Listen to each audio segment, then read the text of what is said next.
Rognes est un joli village situé à 20 km au nord d'Aix-en-Provence. Chaque année, le dimanche avant Noël, s'y déroule le grand marché truffes et gastronomie. Le froid de décembre ne dissuade pas les visiteurs. Nous rencontrons les organisateurs de cette belle manifestation. Ce 29e marché de la truffe accueille au bas mot entre 15 et 17 000 personnes, ainsi que beaucoup de trufficulteurs et de partisans de la gastronomie. C'est impressionnant d'ailleurs. Monsieur le maire, peut-être un petit mot ? Oui, juste un mot pour dire qu'on est ravis chaque année d'accueillir ces gens qui viennent soit de la région, soit d'un peu plus loin, parce que quelquefois on a également d'autres régions. Tout se passe bien. Autour de la truffe, vous pouvez trouver tout ce que vous trouverez sur votre table de Noël. Donc n'hésitez pas à faire le tour, à participer. Il y a des couleurs. Il fait soleil aujourd'hui, donc c'est parfait.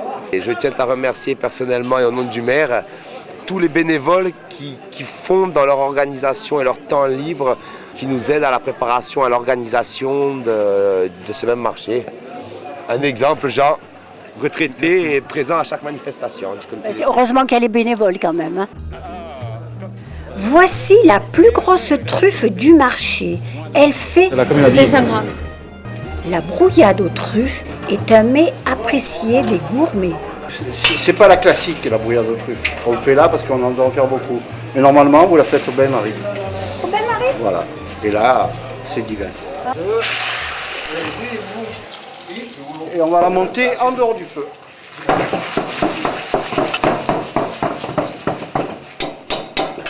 Voilà. Et puis après, on le rabasse. Faut pas la cuire, hein. Alors la truffe, vous me dites, il ne faut pas la cuire. Eh non, si vous la cuisez, vous perdez toute l'arôme. Voilà. Et là, il n'y a pas de problème. Le Pays Basque était présent avec son fameux piment. Est-ce que le piment d'Espelette se marie bien avec la truffe ? Oui, je pense que ça peut sublimer la truffe même. Ah, absolument, Ouais. je suis d'accord avec vous. Le piment d'Espelette remonte toujours le goût de l'aliment primaire. C'est un exhausteur de goût et il ne dénature jamais le primaire. Noël approchant, le marché offre aussi une grande variété de produits gastronomiques. La mentoline, c'est quoi exactement ? La mentoline, c'est des olives au goût de menthe. Quand on les mixe, on le mixe avec de la menthe directement, de la menthe fraîche. C'est pour ça qu'elle a cette couleur. Et la pistoulette ? Pistoulette, c'est pour que vous restiez toujours belle et coquette. Vous êtes producteur de truffes ? Oui, je suis dans le Valençol, dans le 04. Et on produit les truffes, on fait du confit de porc truffé, on fait tout ce qui est à base de truffes, nous-mêmes. La spécialité de la famille Barbe, c'est le confit de porc truffé à 11%. Il n'y a que des producteurs qui peuvent le faire, ça. On met beaucoup de truffes à l'intérieur. 11% de truffes. On a un laboratoire qui est agréé et qui est contrôlé par les services sanitaires et dont on fait nos produits. Le marché aux truffes, c'est aussi une animation permanente durant la journée. Sur le citron avec vanille et le garçon a tout perdu, tout a fondu. Bienvenue pour le grand marché du terroir et de la truffe de la gastronomie de Rognes. Un beau dimanche sur Rognes. Merci les amis d'être là avec nous. Puis, c'est le moment de l'inauguration du marché avec messieurs, les maires et députés, en présence de la gendarmerie et pompiers. Mais votre présence est très importante parce qu'à travers cette fête de la truffe, ce sont nos traditions qu'on défend, c'est notre art de vivre en Provence. Et cet art de vivre est toujours menacé et si nous n'étions pas là pour le faire vivre, pour donner de la vie, eh bien je serais très inquiet pour l'avenir. Régine, vous êtes grand maître de la confrérie de la truffe. Oui, c'est cela depuis maintenant 4 ans. Et quel est le but ? Eh bien, le but est de défendre la truffe noire Tuber melanosporum, de la faire connaître partout où on peut y aller, en parler, et surtout organiser des marchés, et sur les marchés, qu'elles soient très bien contrôlées, qu'elles soient aux normes, etc. Madame Jourdan est la créatrice de ce marché à la truffe. Il y a 29 ans. 29 ans, et elle a créé avec son époux, André Jourdan. et qui a mis en place la truffe sur le terroir, parce que c'était quelque chose qu'on avait oublié. Et après le grand feu qu'il y a eu sur Rognes, qui a détruit à peu près toute la moitié des forêts, il a remis à l'honneur la trufficulture. Et même maintenant, les particuliers dans leur terrain font des truffes. Bonne initiative. Seulement cette année, il n'y en a pas. La sécheresse. C'est affreux. Parce que même si vous arrosez, ça ne suffit pas. Non, il faut de la pluie. Et il faut que l'arbre trouve vraiment en profondeur de l'eau. Cette année, il n'y en a pas.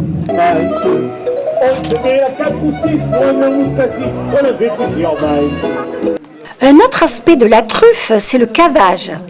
Et pour cela, nous avons la vedette du marché, Pépette la cochonne. Pépette, quel est son âge et combien pèse-t-elle? Elle a 3 ans et 2 mois et elle pèse environ 130-140 kg.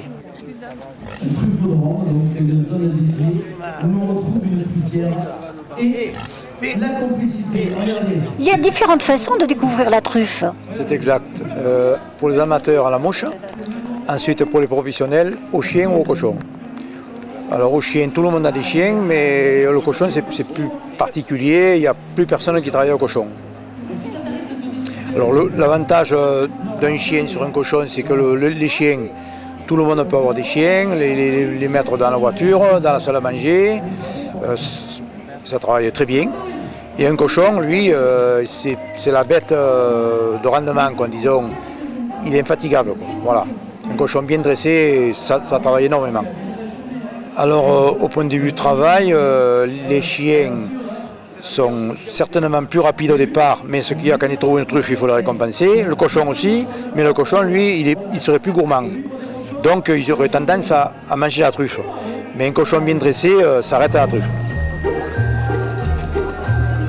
En passant devant la boucherie-charcuterie, une odeur appétissante attire les badauds. Là, aujourd'hui, la prestation, c'était des caillettes maison, accompagnées d'andouillettes, en sandwich, andouillettes, caillettes, boudin truffé, blanc, truffé. Donc les caillettes, les boudins en sandwich ou en formule bol avec petite pomme au jus aussi. Ça sent très bon en tous les cas. Eh bien, ils ont goûté, hein, vous avez des témoins là. Ah, c'est excellent. C'est vrai?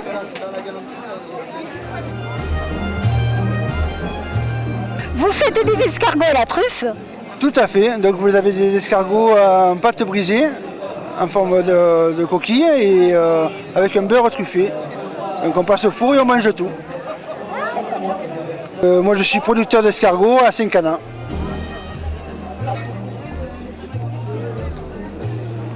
Vous cuisinez quoi là? Je cuisine des patates cuites à la graisse de canard avec du confit de canard émincé, du parmentier de canard. C'est bon? C'est excellent. Je vais goûter.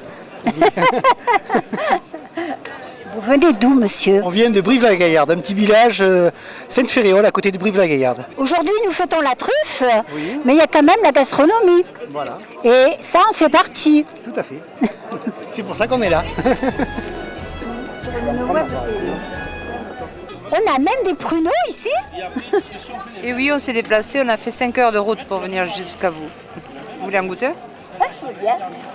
C'est du pruneau traditionnel que je produis sur mon exploitation depuis 4 générations maintenant. Et voilà, je suis venue jusqu'à vous pour vous les faire déguster. Les pruneaux sont fourrés avec un mélange de crème de pruneau, compote de pommes, vanille, sucre de canne et abricot. Dénoyauté à la main. Je m'apprête, je le mets, on s'amuse vraiment. Elles ne sont pas données cette année, les truffes. Oui, c'est vrai, cette année, malheureusement, on a eu beaucoup de mois, quasiment 5 mois sans eau. Donc du coup, on a énormément de truffes qui ont disparu, qui se sont desséchées dans les sols. Et du coup, le peu de truffes qu'il y a, effectivement, fait que cette année, on a un prix assez cher, à 1 500 € le kilo. Par contre, la sécheresse a fait qu'on a une maturité en avance. Et cette année, pour Noël, on a vraiment des truffes très matures qu'on a normalement qu'au mois de janvier, quoi. Elles sont très belles, les vôtres. N'est-ce pas? Oui, c'est tout trié, tout lavé. On propose vraiment que la meilleure truffe de qualité.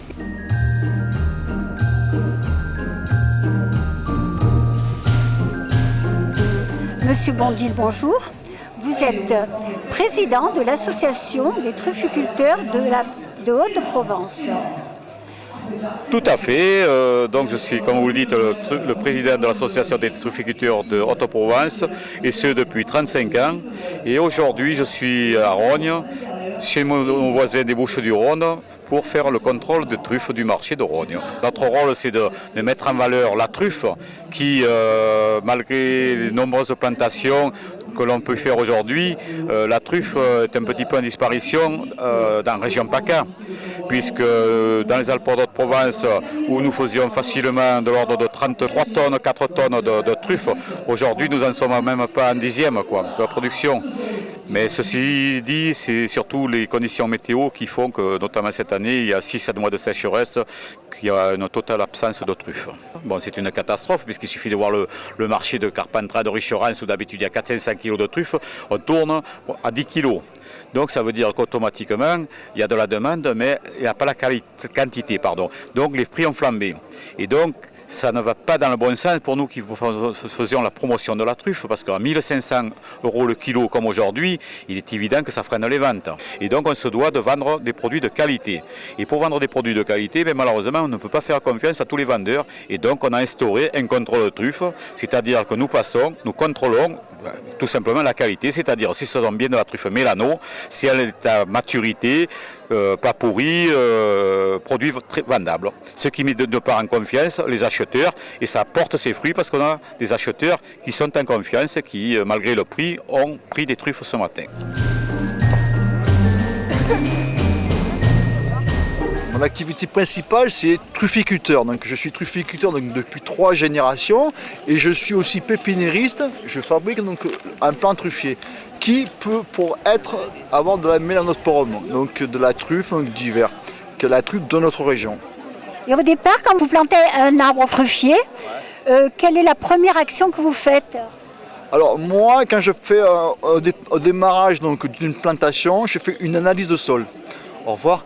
Pour savoir si exactement le sol il est préconisé pour avoir de la truffe ou pas. Donc si les sols ne sont pas préconisés, on peut faire des apports par rapport aux analyses. Et s'ils font très bien, donc je commence à faire la plantation. Donc moi je fais de A à Z, donc la principale de la plantation pour les clients. Quel est cet instrument ? Donc c'est une mandoline à truffe. C'est fait pour trancher les truffes en fines lamelles. On peut régler la taille avec la petite molette ici. On réglera la taille à partir de 0,2 mm, ce qui est vraiment très fin. Et au dos de l'appareil, vous passez la truffe comme ceci. Et ça permet de faire des lamelles extrêmement fines. Voilà. Si on veut faire des toasts, si on veut faire des pâtes, une salade, une brouillade, toujours faire des fines lamelles de truffe. Ça, c'est des petites boîtes de conservation. Donc c'est fabriqué en Italie également. Il y a des petits picots à l'intérieur. La truffe est en suspension. Elle est bien aérée. Ça va absorber l'humidité de la truffe dans la boîte comme ceci, et surtout dans la semaine elle va perdre beaucoup moins de poids et garder toute sa saveur à l'intérieur. On la met simplement dans le bac à légumes avec un petit sachet comme ça, et on arrive à la conserver jusqu'à 12 jours dans des bonnes conditions. Au-delà, il vaut mieux la congeler.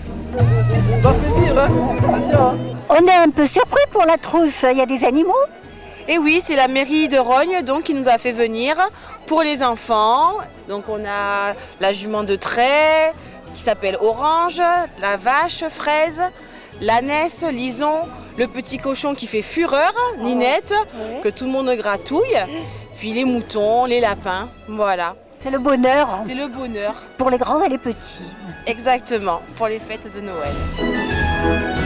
Si le diamant noir se fait rare et cher cette année, on constate que le grand marché de Rognes permet de trouver de nombreux produits gastronomiques, ceux-là même qui participent à la chaleur familiale que l'on apprécie autour de la table de Noël.